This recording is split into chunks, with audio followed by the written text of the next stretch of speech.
This guy was really down on his luck. He spent all his savings on a drilling rig, but after boring hundreds of deep holes, he still couldn't strike oil. Workers came and went, and everyone thought he was wasting his time. The long streak of failures left Reed at his lowest point. Not only had he used up all the family's assets, but he also hadn't spent any time with his children. His wife, Hannah, reminded him that family was what mattered most, not some far-fetched oil well and the pile of bills he couldn't pay. Looking out the window at his son playing alone, Reed for the first time willingly put on a baseball glove and joined his son's game. His son asked him to teach how to throw a curveball, but Reed didn't know how. Well, someone's gotta know. What you call him? Expert. Yeah. His son's words suddenly made everything clear to Reed. He knew nothing about oil exploration, so why not get a professional to help? So he quickly gathered what money he could and hired an oil surveyor. Even though the guy didn't look all that reliable, Reed had no other options left. After the surveyor's assessment, they actually found an oil vein. When Hannah was at home with the kids, Reed returned covered in oil. Hannah cried tears of joy at the sight.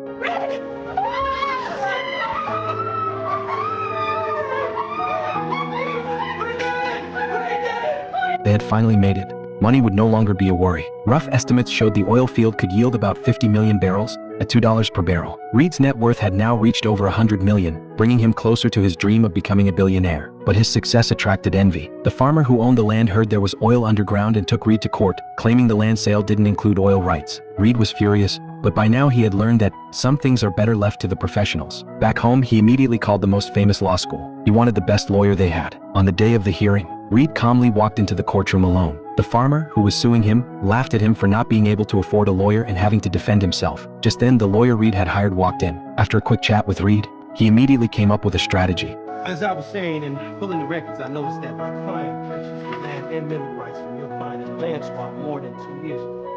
So, maybe we should wait till the judge gets here. Just answer the question. All right, if you insist. The deed was recorded exactly 2 years and 2 months ago. Texas law says that the statute of limitation of mineral rights dispute is 2 years. The notes. Please tell me you knew that. Just like that, before the trial even properly started, the other side lost. To avoid any future troubles, Reed right then offered Wayne a high salary to work as his full-time lawyer. With Wayne on board, Reed's business took off smoothly. Within just 10 years, he acquired vast amounts of land and quickly built his own oil empire. As his wealth grew, he inched even closer to his billionaire dream. But behind the success, his family was drifting apart. His children became wasteful in their luxury, always asking for money without purpose. Meanwhile, Reed was solely focused on acquiring a refinery in Tulsa to finalize his business chain and achieve his billionaire ambition. But his rising success had made Reed arrogant.